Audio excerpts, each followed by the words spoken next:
안녕하세요. 사연을 부탁해입니다. 오늘의 사연을 소개하겠습니다. 퇴근 후 집에 들어갔더니 남편이 걱정스런 표정으로 물었습니다. 자기야, 오늘도 저녁 못 먹은 거야? 아까 자기가 죽 배달시켜준 거 억지로 조금 먹었어. 종일 일하는데 죽으로 되겠어? 이러다 쓰러지는 거 아닌지 모르겠다. 그냥 이참에 회사 그만두는 건 어때? 난 입덧이 이렇게 무서운 건 줄 처음 알았다니까. 남편이 걱정스레 제 얼굴을 살폈는데요. 사실 임신 초기부터 입덧이 어마어마했습니다. 냄새만 맡아도 구토를 할 정도였으니 그 고생은 이루 말할 수가 없을 정도였어요.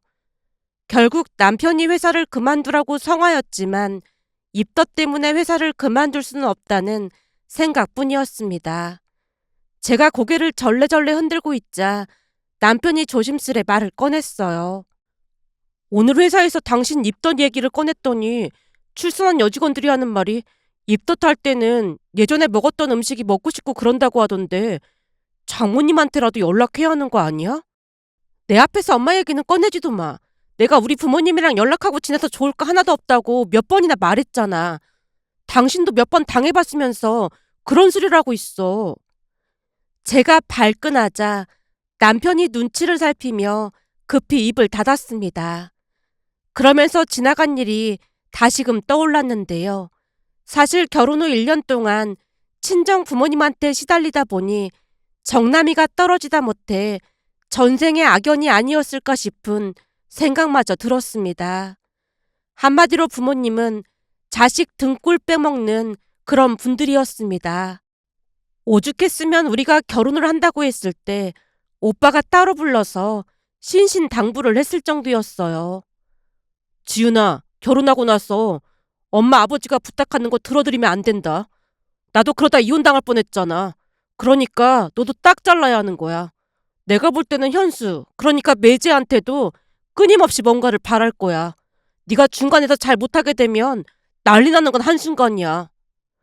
엄마 아빠가 그동안 새언니도 많이 힘들게 했던 거지? 네 새언니가 말을 안 해서 그렇지.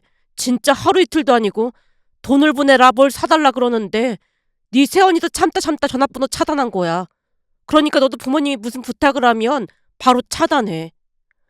오빠 목소리는 원망과 슬픔으로 떨리고 있었는데요. 사실 오빠는 결혼 전부터 부모님께 많이 시달리며 살았습니다. 하지만 새언니와 결혼을 하면서 새로운 사실을 깨닫게 되었다는데요. 새언니의 부모님, 그러니까 사돈어르신 두 분은 자식들에게 무엇을 요구하지 않았고 오히려 도움을 주기 위해 애쓰시곤 했다네요. 예를 들어 두 분 생신 때 선물로 용돈을 드리면 오빠 생일날 그 2배로 돌려주기도 하셨답니다. 그뿐만이 아니었다는데요. 결혼 후 두 분을 모시고 식사를 하러 가게 되면 어느샌가 바깥 사돈어르신이 먼저 계산을 해놓으셨다네요.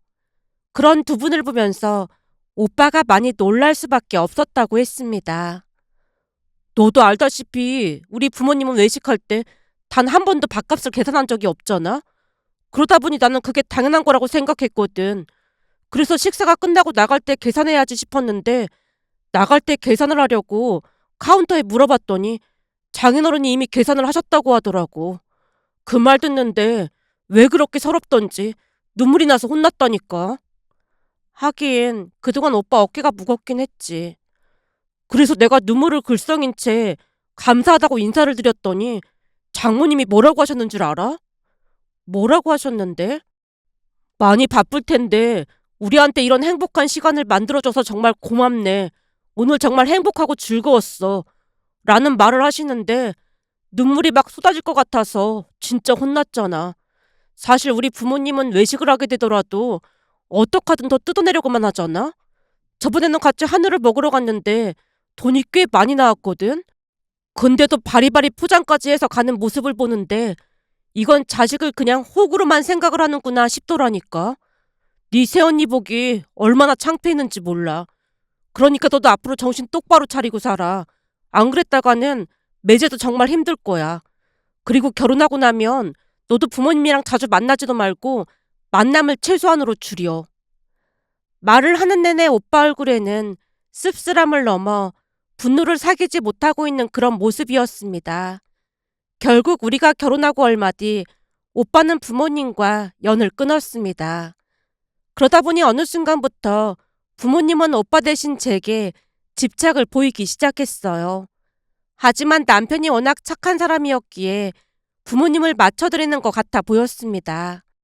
어느 날은 걱정스러운 표정으로 남편에게 당부했어요. 자기야, 혹시 우리 부모님이 연락하면 나한테 바로 말해줘. 연락할 때마다 말을 해달라는 거야? 전에도 내가 말한 적 있지만 우리 부모님이 과도한 요구를 할 때가 많거든. 그러니까 연락이 오면 나한테 말해줬으면 좋겠어.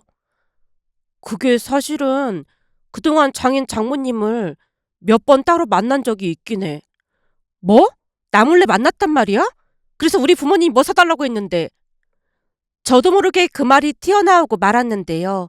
우리 부모님은 목적 없이 자식들을 만날 분들이 아니었기에 제가 단도직입적으로 묻자 남편이 당황한 표정으로 대답했어요. 그냥 한우 드시고 싶다고 해서 같이 먹었어. 그럼 거기다 포장까지 해서 갔겠네. 오? 자기가 그걸 어떻게 알았어? 그런 적이 한두 번이 아니니까 알고 있지. 그리고 또 용돈도 달라고 했겠네? 얼마나 받아가신 거야? 두 분이 태국 어디로 골프 여행 가신다고 하면서 비행기표랑 호텔을 예약해달라고 하셔서 그거 예약해드렸어. 그걸 자기가 왜 예약을 해드려? 제가 버럭 외치고 말았습니다. 그도 그럴 수밖에 없었던 것이 두 분 다 일도 제대로 하지 않고 사는 바람에 오빠가 결혼하기 전까지 오빠와 제게 생활비를 받았을 정도였으니까요. 그런 처지에 골프를 치러 다녔다는 것도 기막힐 노릇인데 그것도 해외까지 골프를 치러 가다니요. 그건 누가 보더라도 괴상망측해 보일 수밖에 없었습니다. 부모님이 살고 계신 집도 오빠가 벌어서 전세를 구해드린 건데 그러고 있었으니 제 입장에서는 괴상망측하다는 말이 나올 수밖에요. 결국 그날 남편에게 크게 화를 냈고 두 번 다시 부모님 연락을 받지 말라고 했습니다. 그리고는 명절 때나 생신 때만 적당한 용돈을 드렸어요. 그것 때문에 엄마가 찾아와서 울고불고 난리를 치기도 했습니다. 우리가 니들을 어떻게 키웠는데 우리한테 이럴 수가 있어. 엄마 아빠가 뭘 어떻게 키웠는데? 나 대학 갈 때 엄마 아빠가 등록금을 내준 것도 아니고 오빠가 돈 모아서 줬던 거잖아? 근데 그 어떻게 키웠냐는 말로 왜 매번 우리를 올가매려는 거야? 어쩜 자식이 부모한테 그따위로 말을 할 수가 있어? 내가 못할 말 했어? 우리 결혼할 때 시어머님은 축의금도 전부 우리한테 돌려주셨는데 엄마 아빠는 당연하다는 듯이 몽땅 가져갔잖아. 대체 엄마 아빠가 우리한테 해준 게 뭐가 있다고 허구한 날 뭘 바라기만 하는 거야? 우리 시어머님은 자식한테 뭐 하나라도 못 해줘서 늘 미안하다고 하시던데 엄마 아빠는 왜 그렇게 못 들어가서 안달이 났냐고. 순간 감정이 격해져 제 목소리가 높아지고 말았는데요. 엄마도 지지 않고 소리쳤습니다. 니들을 낳아줬는데 우리가 왜 해준 게 없어? 우리가 니들을 낳아주지 않았으면 니들이 이 세상에 나올 수나 있었을 것 같아? 누가 낳아달라고 했어? 누가 낳아달라고 했냐고. 그러니까 두 번 다시 우리한테 뭐 바라지도 말고 엄마 아빠 둘이 알아서 살아. 제가 격앙된 어조로 소리쳤기에 놀란 남편이 저를 말렸습니다. 그날 엄마는 약간 충격을 받은 듯 돌아갔는데요. 아무래도 사위 앞에서 그런 꼴을 당했으니 조금은 눈치를 보는 듯해 보였습니다. 지레 짐작해보건대 그러다가 오빠처럼 연을 끊고 살게 될까봐 걱정을 했던 게 아닌가 싶었습니다. 그렇게 우리는 부모님과 거리를 유지한 채 지냈어요. 부모님 생신과 명절날에는 적당한 용돈을 드리며 그때까지는 완전히 연을 끊진 않았습니다. 하지만 지금 돌이켜보면 우리는 그때 부모님과 연을 끊었어야 했던 것일까요? 그 사건은 얼마 뒤 엄마 생신날 일어났습니다. 엄마 생신을 며칠 앞두고 마치 기다렸다는 듯이 엄마가 강남의 한 유명 오마카세 식당에 예약을 해놨다며 말을 꺼냈어요. 내 친구가 그러는데 거기가 아주 유명한 맛집이라고 하잖니. 거기 엄청 비싼 곳 아니야? 1년에 한 번뿐인데 생일인데 그 정도도 못해줘? 그동안 가고 싶었는데 꾹 참고 있었단 말이야. 그러니까 이번 한 번만 같이 가자. 결국 거절을 하지 못한 채 모시고 갔고 두 분이 아주 만족해 하셨어요. 그런데 잠시 후 차를 마시자며 우리를 데리고 백화점으로 들어갔는데요. 백화점에 들어가자마자 엄마가 말을 꺼냈어요. 백화점에 온 김에 우리 구경이나 하고 가자. 됐어. 사지도 않을 거면서 구경은 무슨 구경이야. 아이 쇼핑 몰라. 수화도 시킬 겸 구경이나 하고 가자. 엄마가 제 손을 잡아 끄는 바람에 얼떨결에 명품관에 들어가서 구경을 하게 됐는데요. 한참을 구경하던 엄마가 백을 유심히 보더니 남편에게 말했어요. 김서방, 오늘 내 생일인데 시덥지 않은 선물하지 말고 이런 거 하나 사주는 게 어떻겠나? 엄마 미쳤어? 이게 얼마짜리인 줄 알고 사달라는 거야. 여기서 이 정도 가격이면 제일 저렴한 거야. 앞으로 한 5년 동안은 내 생일 안 챙겨줘도 되니까 이거 하나만 사줘. 한마디로 생일 선물을 가불로 받겠다는 거지. 자네 월급도 적지 않은데 이 정도는 그냥 껌이잖아. 엄마가 저를 밀치며 남편에게 말을 하고 있었는데요. 순간 엄마가 제정신이 아니라는 확신이 들었습니다.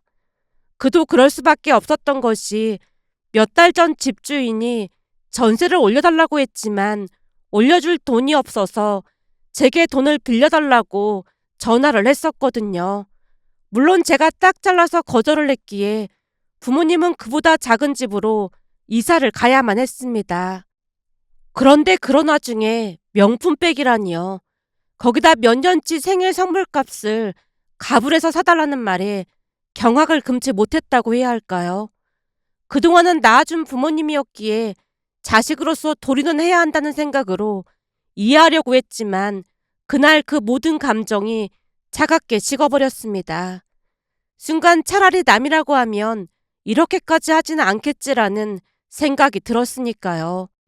거기다 얼마 뒤 아빠가 친구와 사업을 한다며 남편에게 보증을 서달라고 허구한 날 쫓아와서 힘들게 했다는 말을 듣자마자 두 분 전화번호를 차단한 채 연을 끊었습니다. 물론 연을 끊겠다고 했을 때 엄마가 찾아와서 페류나라는 말까지 꺼냈지만 이미 식어버린 제 마음은 그저 고요하기만 했어요. 한동안 찾아와서 힘들게 했지만 제가 너무나 단호하게 행동을 했고 거기다 남편도 냉정하게 연락을 받지 않자 몇 달 뒤부터는 연락을 하거나 찾아오지 않았습니다. 그러는 동안 두 분에게 쌍욕까지 들으며 어마어마한 고통을 겪긴 했지만 그렇게 하지 않으면 제 가정을 온전히 지킬 수 없겠다라는 생각이 들었기에 그 어느 때보다 과감하게 행동을 할 수밖에 없었습니다. 그 뒤 저는 임신을 했고 입덧으로 점점 살이 빠져서 퀭한 몰골이 되자 남편이 걱정스레 친정엄마 이야기를 꺼냈지만 제가 경키를 한 채 버럭하자 남편이 눈치를 살피며 다시 말을 꺼냈습니다. 그럼 내가 엄마한테 한번 부탁해볼까? 아니야, 됐어. 내가 알아서 할게. 엄마가 가끔 반찬 주실 때마다 당신이 맛있다고 했잖아. 그러니까 당신 입맛에 맞을지도 모르잖아. 됐어. 그렇게까지 안 해도 돼.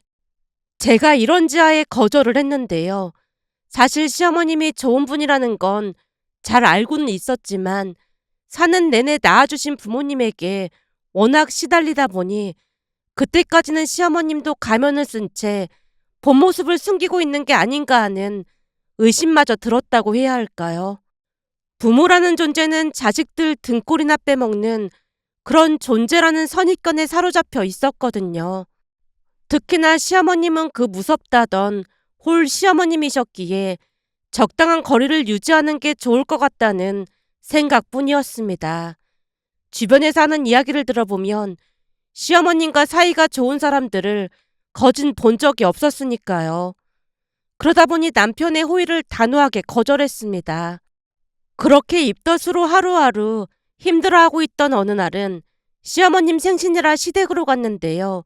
저를 보자마자 시어머님이 눈을 커다랗게 뜨고 물었어요. 너 얼굴이 왜 그러니? 그게 입덧이 너무 심해서 뭘 먹지를 못하겠어요. 아니, 입덧이 얼마나 심하길래 살이 이렇게나 많이 빠진 거야.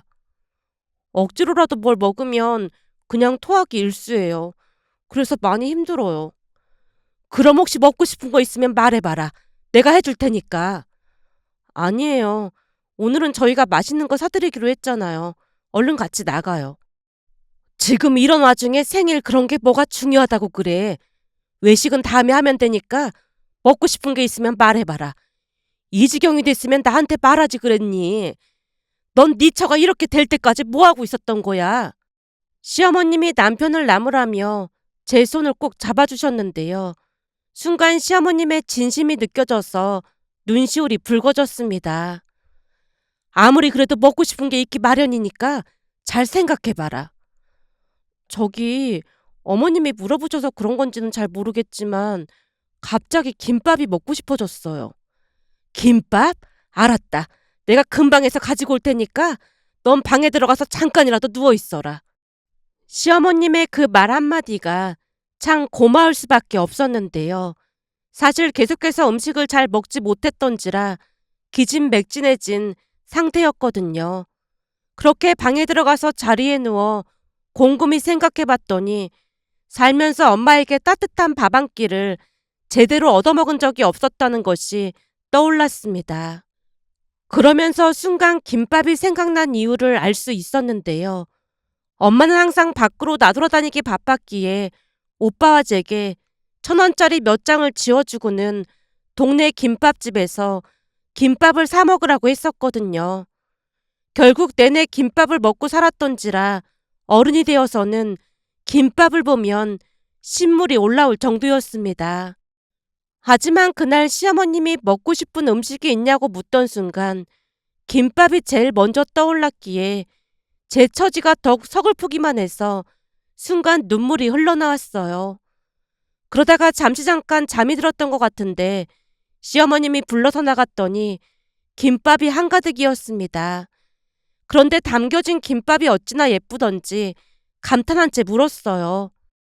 저는 살면서 이런 김밥은 처음 봤어요. 보기 좋은 떡이 먹기도 좋다고 하잖니. 내가 오랜 기간 요리를 하다 보니까 이 시각적인 효과도 참 중요하더라고. 근데 입맛에 맞을런지 모르겠다. 시어머님 말에 김밥을 입에 넣었는데요. 그동안 사 먹던 맛과는 하늘과 땅 차이였습니다. 김밥이 이렇게 맛있는 음식이었던 거예요? 이런 맛은 처음이에요. 김밥이 거기서 거기지. 다만 임신을 해서 입맛이 바뀌어서 그럴 거야. 체하니까 꼭꼭 씹어 먹어. 시어머님이 만든 김밥에는 신선한 채소도 가득 들어있었기에 오랜만에 배가 부르도록 많이 먹을 수 있었습니다. 그런데 그날 김밥을 맛있게 먹은 뒤로는 계속해서 김밥이 머릿속에 떠올랐기에 며칠 뒤 저녁 남편에게 조용히 말을 꺼냈어요. 자기야, 나 큰일 난 것 같아. 왜? 어디가 안 좋은 거야? 아니, 그런 건 아니고 며칠 전에 어머님이 김밥을 싸주셔서 맛있게 잘 먹었잖아. 근데 그때 이후로 자꾸만 그 김밥이 생각나는 거 있지. 그게 그렇게 맛있었던 거야? 어, 내가 먹어본 김밥 중에 최고였어. 근데 지금도 너무 먹고 싶은 거 있지. 제가 멀뚱멀뚱 천장만 바라보고 있었는데요. 잠시 후 초인종이 울려서 나가봤더니 손에 김밥 재료를 들고 시어머님이 서 계신 게 아니겠어요. 들리는 소문에 의하면 내가 만든 김밥이 그렇게나 맛있었다고 하던데 어떻게 김밥 한 줄 하실래요? 당신이 전화드린 거야? 그게 뭐가 중요해. 임신했을 때는 무조건 잘 먹어야 하니까 내가 금방 준비해 주마. 그럼 김밥 좀 얻어먹겠습니다. 내내 김밥이 아른거렸다 보니 저도 모르게 그 말이 튀어나왔고 시어머님이 빠른 손놀림으로 김밥을 준비해 주셨어요. 어때? 맛이 괜찮니? 어머님, 이제야 살 것 같아요. 그렇게 맛있어? 네, 완전 맛있어요. 점심때부터 이 김밥이 계속 생각나서 혼났잖아요. 그래서 근처에 김밥집 가서 먹어봤는데 이 맛이 안 나는 거 있죠. 아까는 거의 못 먹었거든요. 근데 어머님표 김밥은 진짜 최고예요. 제가 엄지손가락을 치켜 세우자 시어머님도 한바구음을 지으셨습니다. 그날 시어머님 덕분에 오랜만에 꿀잠을 자고 난 뒤 다음날 출근을 했는데요. 그동안은 잘 먹지 못해서 지칠 대로 지쳐 있었는데 김밥 덕분에 조금이나마 힘을 낼 수 있었습니다. 그런데 그날 점심시간이 다 되어갈 무렵 전화가 울려서 봤더니 시어머님이었어요. 네, 어머님. 조금 있으면 점심시간이지? 네, 곧 점심시간이에요. 근데 점심시간이 다가오니까 어머님표 김밥이 또 생각나는 거 있죠. 제가 장난스레 말을 꺼냈는데요. 제 말을 듣자마자 시어머님이 대답했습니다. 그럴 줄 알고 내가 김밥 싸서 회사 앞으로 왔다. 네? 그게 무슨 말씀이세요? 지금 회사 앞이니까 점심시간 되면 내려와. 정말로 우리 회사 앞이라고요? 그래, 지금 회사 앞에서 기다리고 있어. 어머님 댁에서 오시려면 버스 타고 전철까지 갈아타셔야 했을 텐데 힘들게 뭐하러 오셨어요? 뱃속에 우리 손주가 너를 힘들게 한다는데 내가 이 정도도 못 해주겠니? 많이 싸웠으니까 직원들하고 같이 나눠 먹어도 될 거야. 시어머님 말에 바로 1층으로 내려갔더니 정말로 시어머님이 와 계셨어요. 여기 국물도 조금 넣었으니까 같이 먹어. 어머님, 정말 감사합니다. 엄마가 자식 주려고 한 건데 감사하긴. 얼른 들어가서 같이 먹어라. 여기까지 오셨는데 식사 같이 해요. 아니야. 난 다른 약속이 있어서 바로 가봐야 해. 시어머님이 걸음을 재촉하고 계셨는데요. 1시간도 넘는 거리를 그것도 대중교통을 이용해서 오신 모습을 보며 죄송스러움과 함께 큰 감동을 받았습니다. 그동안 살면서 부모님에게도 그런 따뜻한 사랑을 받아본 적이 없었기에 눈물이 핑 돌 수밖에 없었어요. 그날 회사 직원들도 맛있다며 연신 부러워했는데요. 와, 요즘도 이런 시어머니가 있다니 믿어지지가 않는다. 그러니까 임신한 며느리를 위해서 김밥을 이렇게 직접 만들어 오셨다는 거잖아? 그러게 말이야. 처음에는 홀 시어머님이라 걱정을 많이 했는데 그렇게 생각했다는 것 자체가 너무 죄송한 거 있지. 제 말에 직원들도 동의한다는 듯이 하나같이 고개를 끄덕였습니다.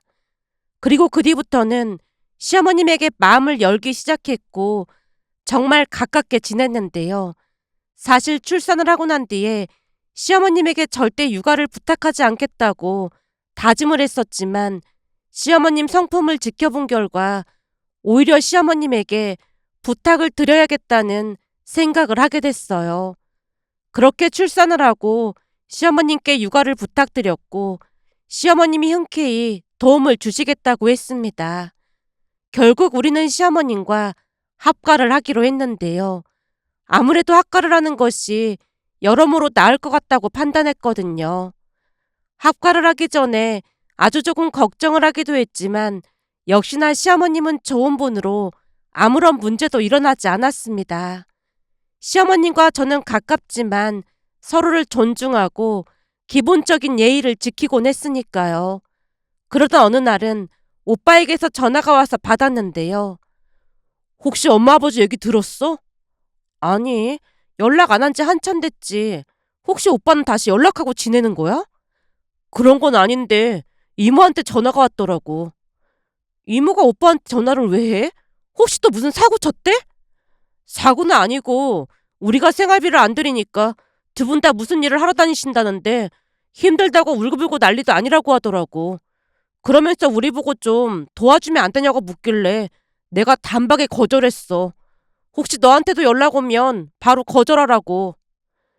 오빠가 몇 번이나 신신당부를 했기에 알았다고 하고 전화를 끊었는데요. 딱 봐도 엄마가 이모한테 앓는 소리를 했다는 걸 알 수 있었습니다. 그러면서 두 분은 절대 바뀌지 않을 것이라는 확신과 함께 시어머님과 또다시 비교가 되면서 한숨만 새어나왔습니다. 두 분이 시어머님 밥만 따라가도 좋겠다는 생각이 들었으니까요. 며칠 전 온 가족이 가까운 공원으로 나들이를 가기 전 다 같이 김밥을 만들었는데요. 어느새 말을 배운 아들이 엄지손가락을 치켜 세우며 말했어요. 준서는 할머니 김밥이 제일 좋아. 제일 맛있어. 준서 엄마도 할머니 김밥을 엄청 좋아하는데 준서가 엄마를 닮았나 보네. 엄마도 할머니 김밥 좋아해? 아들이 신기하다는 듯이 제게 물었습니다. 그럼 엄마도 할머니표 김밥 엄청 좋아하지. 저도 아들을 따라 엄지손가락을 치켜 세우자 아들이 까르르 웃었는데요. 그 모습을 보면서 시어머님 덕분에 아들이 참 밝게 잘 자라고 있다는 생각이 들어 감사한 마음을 전하고 싶어 이렇게 글 남겨봅니다. 오늘의 사연은 여기까지였습니다. 즐겁게 보셨다면 구독, 좋아요 부탁드립니다. 고맙습니다.